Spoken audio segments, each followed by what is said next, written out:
Hola, soy Luis Martínez, estudiante del Instituto Tecnológico de Tepic. Y yo tengo un superpoder. Pero hoy no te hablaré de mí. Hoy te hablaré sobre el poder. Comenzando por su concepto, te explicaré qué es el poder, los usos del poder, así como las consecuencias que puede tener el abuso del poder. Todo esto para que entiendas al 100% cómo usar el poder correctamente. ¿Cuál es mi secreto para explicártelo? Es muy fácil, lo explicaré de forma sencilla, atractiva, y con ejemplos para que aprendas cómo usar el poder en una negociación y evites abusar del poder. Muy bien, comencemos. La palabra poder es una de las más empleadas en diferentes ámbitos de la sociedad y a menudo con diferentes significados. En este caso, definiremos poder como la capacidad de un individuo para influir en el comportamiento de otras personas u organizaciones. Otro concepto muy acertado consiste en definir al poder como la capacidad o habilidad para conseguir que las cosas se hagan, para ejercer control sobre la gente, los acontecimientos, las situaciones, y sobre uno mismo. El poder tiene un fuerte componente de vertiente social, gracias a que es siempre percibido, ya sea por uno mismo o por los demás. Realmente, más que tener poder, se trata de hacer ver que podemos llegar a usar ese poder, ya que tenemos la capacidad. Y te diré un secreto, el poder es la esencia misma de las personas. Así que sí, todas las personas tienen poder, tus familiares, amigos, compañeros de trabajo y hasta tú que estás viendo este video. Ojo, todos tenemos poder, es por eso que de alguna manera afecta nuestra autoestima, o incluso nos frustra o nos estresamos cuando alguien cuestiona nuestras capacidades. Es decir, cuando alguien pone en duda nuestro poder, no solo cuestiona una habilidad o un conocimiento, sino que en el fondo está cuestionándonos completamente.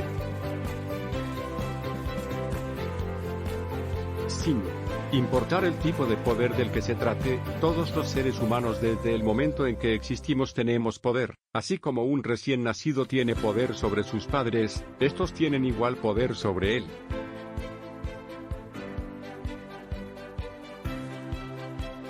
Esto que ahora hablaremos sobre los tipos de poder. Para comenzar, hay que dejar en claro que todos en algún instante de nuestras vidas tendremos que ejercer algún tipo de poder para mostrarnos superiores ante los demás. La particularidad de las capacidades es que no tienen que ser verdad, sino verosímiles o creíbles para los demás. Por ejemplo, tenemos los siguientes tipos de poderes. Los tipos de poder que veremos serán los siguientes: poder de experto, poder jerárquico, poder de información, poder del conocimiento, poder de castigo o premio. Ok, primeramente tenemos el poder de experto. Este poder se refiere a que cuanta más experiencia acumulamos, mejor nos sentimos y más capaces nos sabemos. Este tipo de poder puede calificarnos frente a otros como expertos, y como tales más poderosos que el otro. Este poder, usado con mesura, puede ser muy eficaz, ya que podemos ganar la voluntad de la gente, dejando entrever toda nuestra experiencia en un campo.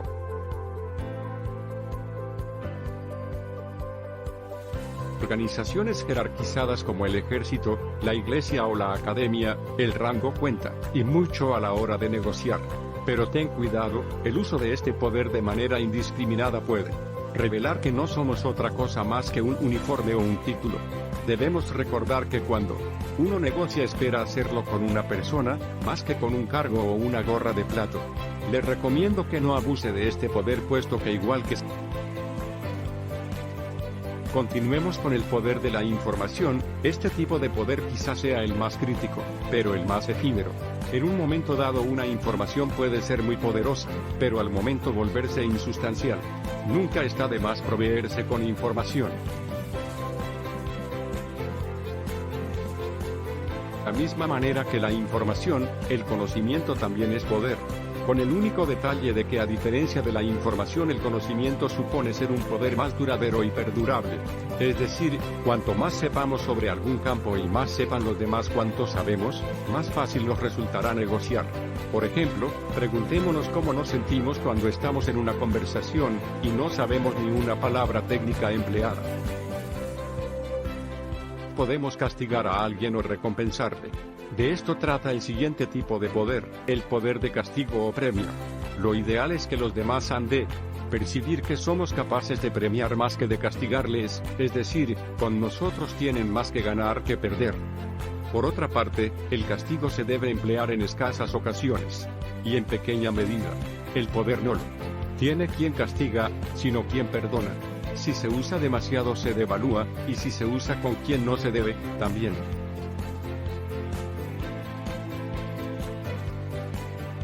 El poder de relación. A veces, solemos decir que, a las personas con amigos muy poderosos, las respetamos. En negociación resulta esencial cuidar las relaciones y mostrar quién está de nuestro lado. Preferible es no hablar mal de nadie, pues nunca se sabe con quién está relacionada la otra parte.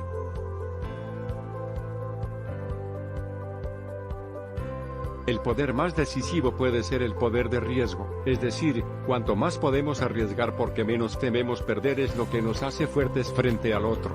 En este caso la mejor manera de no necesitar al otro consiste en tener alternativas que nos permitan no necesitar al otro ni a su propuesta. En resumen, significa cómo no necesitar a la otra parte. Si mi alternativa es fuerte podré obtener más cada vez que negocie pues no lo necesitaré. Bien, ahora que sabemos qué es el poder, veamos cómo se relaciona el poder con las negociaciones.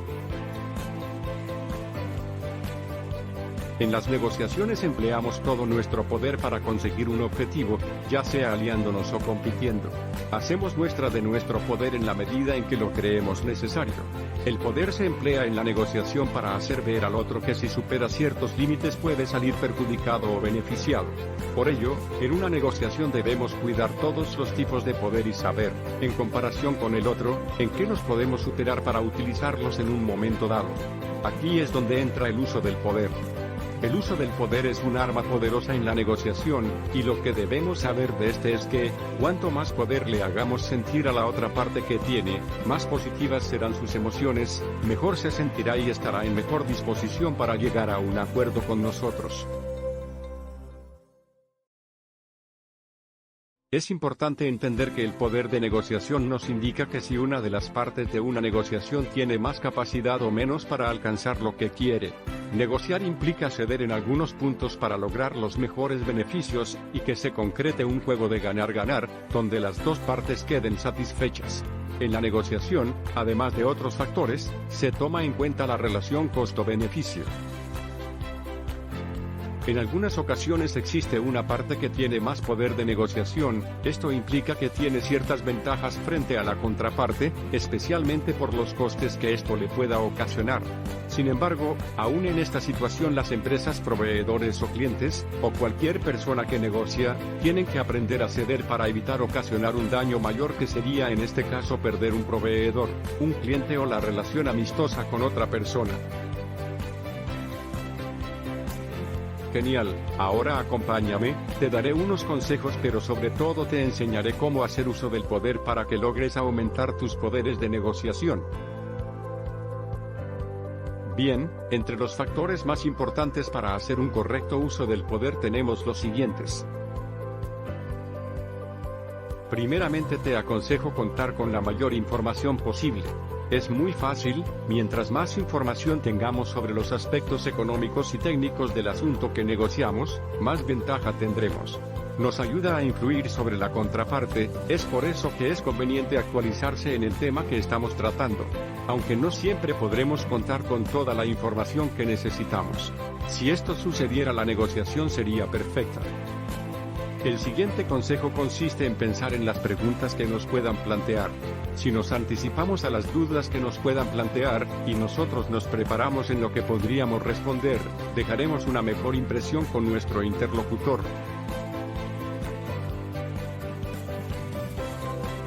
Asimismo es importante conocer la exactitud de los datos que utilizamos. Debemos estar seguros de que los datos que manejamos y presentamos sean totalmente fiables y verificados. De lo contrario, podría resultar contraproducente para nosotros. Mi siguiente consejo es llevar preparadas otras opciones. Esto implica que si una opción no es aceptada, tendremos la posibilidad de poner sobre la mesa otra propuesta que nos ayude a solucionar el problema. Por último, recomiendo hacer uso adecuado del tiempo. Se debe utilizar el tiempo de una manera conveniente. Si una de las partes muestra mucha ansiedad por llegar a un acuerdo, de forma rápida, como que le urgiera llegar al acuerdo o que se concrete el negocio, esta parte lleva las de perder. Ahora que conoces qué es el poder y cómo utilizarlo, quisiera hablar de la responsabilidad que conlleva el poder. Esto nos lleva al siguiente punto, el abuso del poder. En esta parte del vídeo me encargaré de explicarte todo lo que no debes hacer con el poder y algunas consecuencias que podría tener. Ya sea en el ámbito político, económico o social, cuando se trata de relaciones, resulta frecuente escuchar hablar sobre abuso de poder. El abuso de poder se da o puede darse en cualquier ámbito, político, económico, mediático, etc. Aunque estas modalidades de abuso pueden presentarse de forma independiente, también las encontramos combinadas con efecto repotenciado, como sucede cuando se integran el poder político y el económico o el poder económico y el mediático. A mayor poder acumulado, mayor riesgo de desequilibrio existe en el proceso de las relaciones. Si tener poder nos pone en riesgo de ser abusadores potenciales, no tenerlo nos coloca en riesgo de ser abusados por quienes lo ostentan. Al analizar quiénes son más susceptibles de ser víctimas del abuso, puede concluirse que ello deriva de su debilidad. Así los más propensos son niños, ancianos, enfermos, reos, mujeres, empleados, pobres y, en general, los más ignorantes, inconscientes o desposeídos. Por su influencia sobre otros, y de acuerdo con algunas investigaciones, los más abusadores parecen ser políticos, militares, policías, abogados y delincuentes, sobre todo los políticos, quienes cuentan con el poder de influir o determinar en la aprobación o derogación de leyes, inicio o cese de acciones bélicas, fuerzas armadas militares y policiales, y en el manejo de cuantiosos recursos públicos por cobro de impuestos y otras modalidades. Presta atención, ahora te mencionaré algunos de los tipos de abusos. Por ejemplo, tenemos al abuso emocional, el cual implica uso de juegos psicológicos para controlar o dañar emocionalmente, humillación, intimidación, acecho, temor, etc. Este suele incluir el abuso verbal. El abuso físico, el cual implica hacer uso de partes del cuerpo o armas para amenazar, castigar, dominar, contener, controlar o lesionar a otra persona. El abuso sexual, que implica uso de acciones sexuales forzosas que pueden dominar, manipular, amenazar, lesionar, corromper o controlar a otra persona. También existe el abuso social, el cual implica involucrar formas de dominio y control de las relaciones sociales de otra persona. El abuso financiero, este tipo de abuso implica el uso de dinero y otros métodos financieros para dominar, amenazar o controlar la economía de otros. Por último tenemos al abuso espiritual. Este abuso implica el control de los intereses o prácticas religiosas de otras personas. Si combinamos estas formas de abuso, y hacemos una lista de los posibles daños, notaremos que muchos de los males y los sufrimientos humanos se deben al abuso de poder. Estos abusos pueden causar frustración, humillación, baja autoestima, depresión, dolor, sufrimientos, encarcelamientos, desapariciones, aislamientos, secuestros, asesinato, entre otras acciones negativas. Cabe decir que quienes usan sus cuotas de poder para abusar, pueden llegar a hacerlo convencidos de que actúan de forma adecuada.